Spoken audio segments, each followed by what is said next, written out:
morning, dear students. So today we shall see the stresses on arbitrary plane. In the previous class we saw how one can resolve a stress vector into three rectangular stress components. Once again, so we recollect the resolution of the stress vector into three rectangular stress components.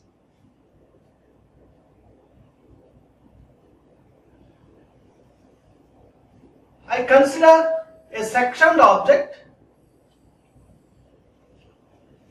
Assume that this is the section normal to x-axis. Therefore, this section is named x-plane.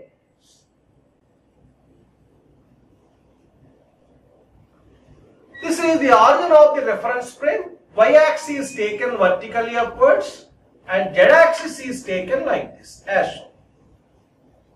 All the three coordinate axes are mutually perpendicular to each other. So now, I take a stress vector like this in the direction shown.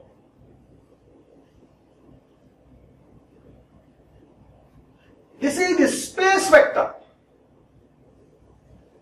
It is acting in space at point O. This stress vector we can resolve into three components. One component along x-axis, that is sigma xx. Second component along y-axis, that is tau xy. Third component along z-axis, that is tau xz. In the previous class, how we understood these rectangular stress components? For example, I take sigma xx. What is sigma xx? It is the normal stress acting on x-plane in the positive direction of x-axis. This is how we have to understand. The first subscript denotes the plane on which the stress is acting. The second subscript denotes the direction of action of stress. Therefore, we can understand here sigma xx as the normal stress acting on x-plane in the positive direction of x-axis. Next one, tau xy. How we understand? It is the shear stress acting on x-plane in the positive direction of y-axis. Next one, tau xz. How we understand? It is the shear stress acting on x-plane in the positive direction of z-axis. Okay, so with this knowledge, now we shall take up the stresses acting on arbitrary plane. Okay, now, so here coordinate axes x, y and z constitute a reference frame. On each of these coordinate axes, I take the intercepts with say 1 unit length. This is point D. DB, DC and DA are the intercepts. Each is of 1 unit length. Now, C is joined with B. B is joined with A and A is joined with C. Now visualize this figure. D, A, B, C appears as tetrahedron. How many faces it has? It has 4 faces. What is the first face? It is DAB. it lies at the bottom.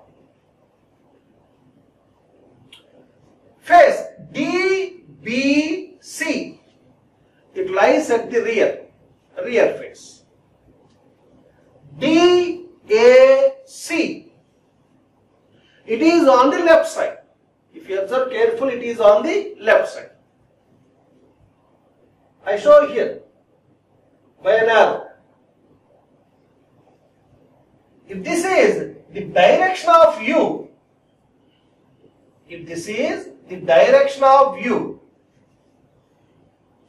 face DBC is on the rear side, therefore it is the rear face.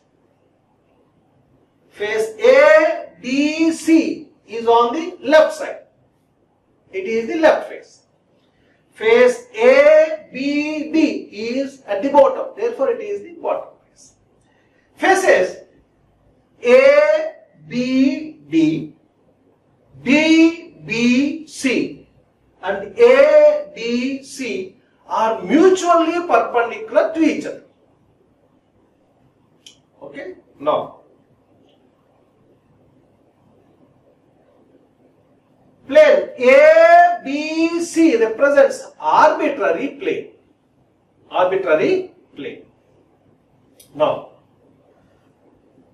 if you know the stresses acting on each of the three mutual perpendicular planes, once again I repeat, if the stresses acting on each of the three mutual perpendicular planes are known, what are the stresses acting on arbitrary plane ABC? This is the question. ABC represents arbitrary plane.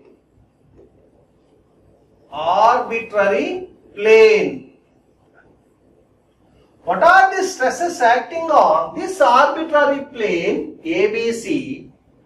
If the stresses acting on face DBC, DAC and ABD are known, right?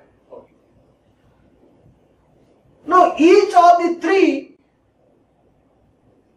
rectangular faces are carrying the stresses as shown. If you observe the bottom face, on bottom face, three rectangular stress components are acting. Let us see.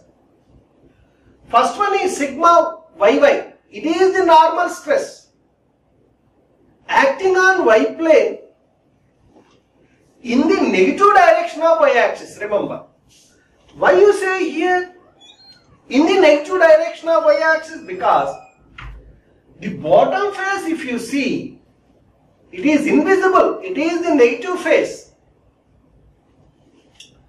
When you take an object and observe, there exist visible faces and invisible faces. When you represent the action of stresses on all the faces,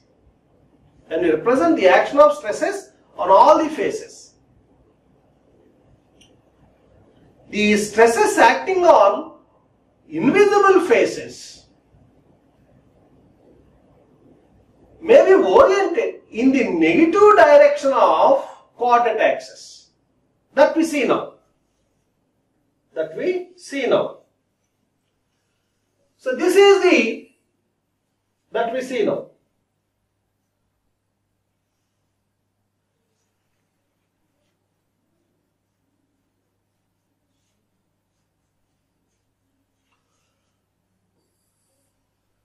Now, this is the tetrahedron.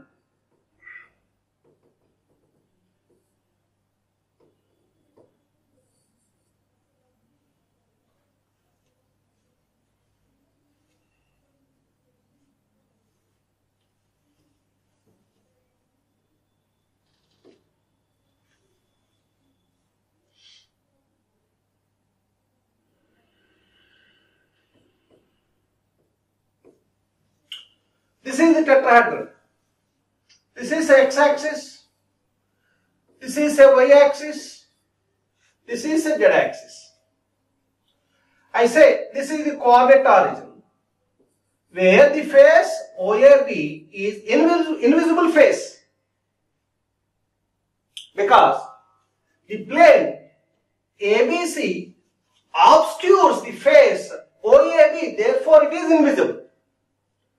Now, we shall see the stresses acting on the face OAB, right? What are the stresses acting on the face OAB? We observe one normal stress and two shear stresses. Firstly, I show the action of the normal stress. The action line of normal stresses is always normal to the plane.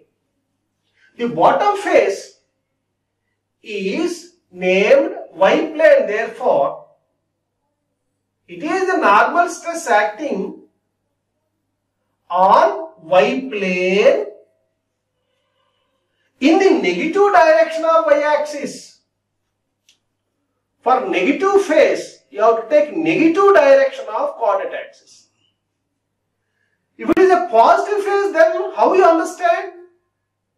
For positive phase, you can understand it is the normal stress acting on y plane in the positive direction of y-axis. Remember, because it is the negative y plane, we can understand here sigma yy is the normal stress acting on y plane in the negative direction of y-axis. Now, the shear stress acting on the same face. See here. What is the shear stress? Where it is acting? On y plane in the negative direction of x-axis. Because it is negative phase, you have to take negative directions of coordinate axis. Positive. For positive phases, you have to take positive directions of coordinate axis. Next. What is the other shear stress component? It is tau yz. Tau yz is the shear stress acting on y plane and a negative y plane, remember, in the negative direction of z axis. Right? Similarly, face OBC. Take a point on face OBC and represent the action of stresses on this face. Now, is the face OBC a negative plane? Yes, because it is invisible, because it is hidden. I consider this plane as the negative z plane. It is not visible. This is the direction of u. This is the direction of u. Remember. Therefore, how many stresses you can show here? 3 stresses. One normal stress and 2 shear stresses. Now, the normal stress acting on the negative z plane in the negative direction of z axis, that is sigma z. And 2 more shear stress components we have to show. The shear stress acting on negative z plane in the negative direction of x-axis. This is the negative direction of x-axis. Therefore, I can show like this. What is it? Shear stress acting on negative z plane in the negative direction of x-axis. One more stress components, that is the shear stress component tau zy. Tau zy is the shear stress acting on negative z plane in the negative direction of y-axis. This is how one has to represent. Now take the face OAC. Take a point on face OAC. Is this visible? No, it is hidden. Therefore, it is represented by negative x plane. The normal stress acting on this negative x plane in this negative direction of x-axis is denoted by sigma xx. It is the normal stress acting on negative x plane in the negative direction of x-axis. Next, the shear stress acting on negative x plane in the negative direction of y-axis downwards. The shear stress acting on negative x plane in the negative direction of z-axis rightwards. This is how one has to represent the action of stresses on the mutually perpendicular faces of any solid. Only for positive faces you have to take in positive directions, whereas for negative faces you have to take in negative directions. Right? Now, I hope now you can easily understand. You can easily understand this diagram. Now, on face DBC, these stresses are acting in the direction shown. So, what is sigma zz? Normal stress acting on negative z plane in the negative direction of z axis. This is the shear stress acting on negative z plane in the negative direction of x axis. This is the negative direction of x axis. Tau zy, it is the shear stress acting on negative z plane in the negative direction of y-axis. Next, sigma yy, it is the normal stress acting on negative y plane in the negative direction of y-axis. Tau yz is the shear stress acting on negative y plane in the negative direction of z-axis. Tau yx is the shear stress acting on negative y plane in the negative direction of x-axis. Similarly, sigma xx, tau xy and tau xz you can understand with their usual meanings. Right. So now,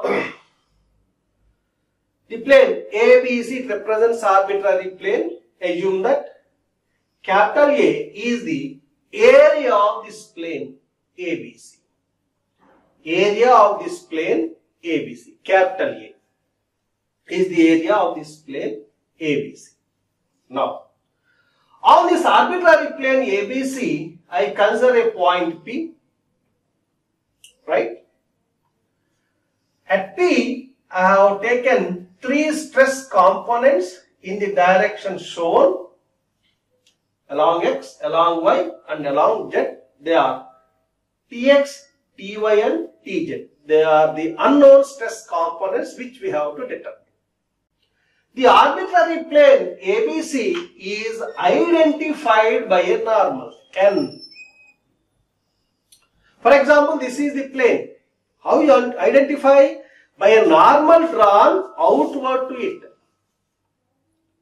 If this is the plane, how you identify? By a normal drawn outward to it. If this is the plane, how you identify? By a normal drawn outward to it. So, N is the normal drawn to the arbitrary plane. What are Nx, Ny and Nz? They are the direction cosines. Direction cosines. Now, okay. Now, as I said, area of the arbitrary plane ABC is A. Then, area of ADC. Area of ADC. Now, ADC, this is left face, left vertical face. Area of ADC, how you get?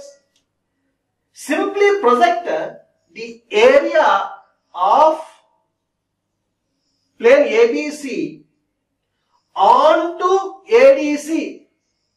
Then you get what is the area of this plane ABC? It is capital A. So therefore, the area of ADC is capital A NX. NX is the direction cosines. NX is the direction cosine. Similarly, ABD, how we get? Simply project the area of the arbitrary plane ABC onto ABD. Then what you get? Area of ABD, that is area of the bottom face equals to capital A NY. Now, area of face BBC, how we get? Capital A into NZ. That is what I have written here. Area of ADC equal to ANX, area of DBC, ANZ, area of ABD, AN. Okay. Now, assume that this tetrahedron is carrying the body forces. Assume that the body forces are distributed over the entire volume of it. Then Fx, Fy and Fz are the body forces distributed over the entire volume in the directions of x, y and z. I have my weight. My weight is the body force. How it is acting? It is acting vertically downwards. Vertically downwards. If you consider y-axis vertically upward, in which direction my weight is acting? In the negative direction of y-axis. Okay. In the other coordinate directions, what are the components of my body force? Zeros. My body force is simply acting in the negative direction of y-axis when you consider positive y-axis upwards. This is the best example. Right? So Fx, Fy and Fz are the body forces distributed over the entire volume of the tetrahedron in the directions of x, y and z. Now, so here, what is the area of the arbitrary plane ABC? If the perpendicular distance of this plane from D is a h, then what is the expression for volume of the tetrahedron 1/3 AH? Understand? If the perpendicular distance of the arbitrary plane ABC from D is h, because A is the area of the arbitrary plane ABC, volume of the tetrahedron is 1/3 AH. That is what we see here. Right? Next one. In the limit as h tends to 0, what happens? The arbitrary plane ABC passes through the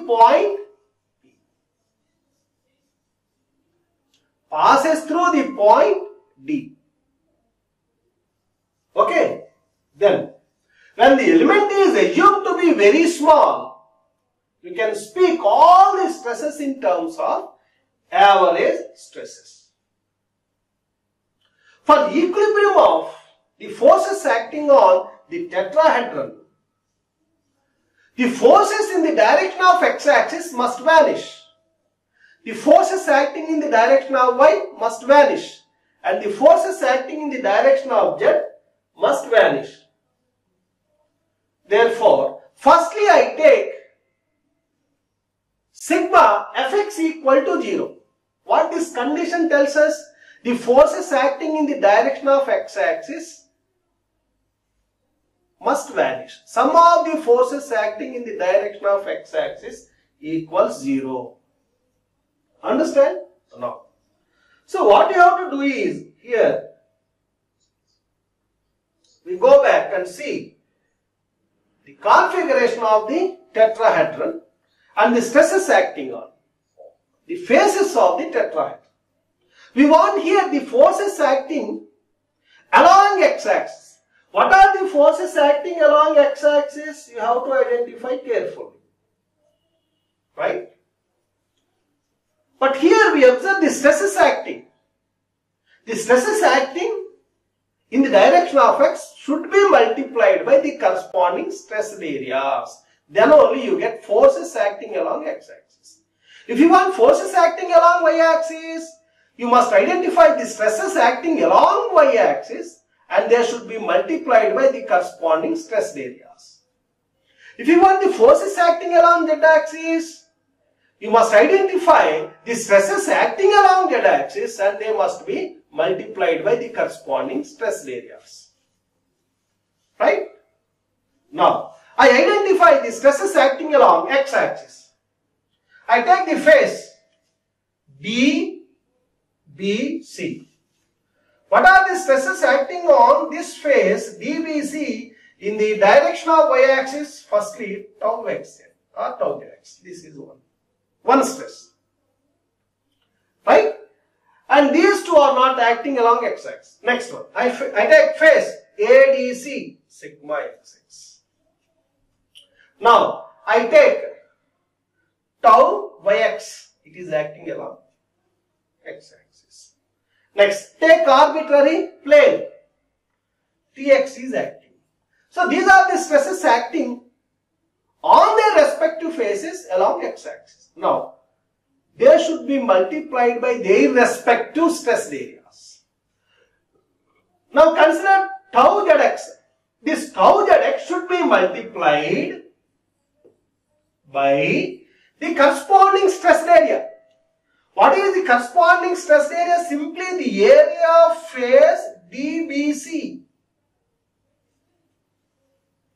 Area of face DBC. We know that area of face DBC equals to capital A into NZ. So therefore capital A into NZ I write. Capital A into NZ. Okay, next one. Now I take sigma xx. Where it is acting on the face ADC. So what is the stress area of sigma xx? It is the area of face ADC. Area of face ADC equals to, as I said, it is simply the area of the arbitrary plane into nx, and capital A nx. Now, tau yx, on which stress area it is acting? Simply the face ABD. Therefore, tau yx into the corresponding stress area, that is area of bottom face ABD. How you get? Which equals to capital A into NY.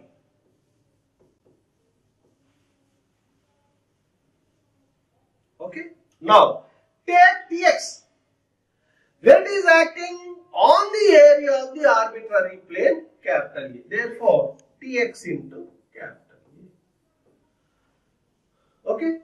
Now you have to sum up these stress components, these forces. Tau zx into Anz is a force acting in which direction? Along negative x-axis. Therefore, I take minus. The forces acting along negative x-axis, I take minus. The forces acting along positive x-axis, I take plus. So, tau zx into Anz is acting leftward, therefore it is negative. Sigma xx into Anx, it is acting leftward, therefore I take negative. Next, tau yx into Any, it is acting leftward, therefore I take negative. Tx into A, it is acting rightward, therefore I take plus. Are there other forces to be considered? Yes. Body force acting in the positive direction of x-axis. What it is? It is Fx. Fx is the body force distributed over the entire volume of the element in the direction of x-axis. Therefore, this should be multiplied by volume of the element, that is 1/3 AH. It is acting on a positive y direction, therefore plus. Now simply sum up and equate to 0 according to condition sigma Fx equal to 0.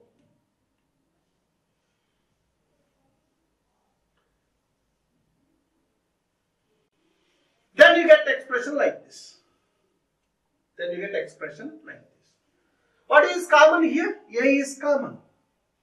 Eliminate and keep Tx on left hand side, take other components on right hand side. Okay. We have made an approximation, that is, in the limit as h tends to 0. Assume that the tetrahedron is very, very small, infinitesimal. Then the arbitrary plane ABC passes through the coordinate origin, passes through the origin of the reference plane. Then what happens? Can you ignore this head? Yes.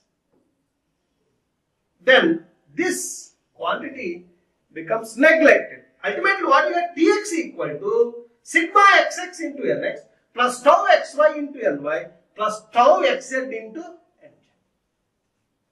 What are the other two conditions for equilibrium?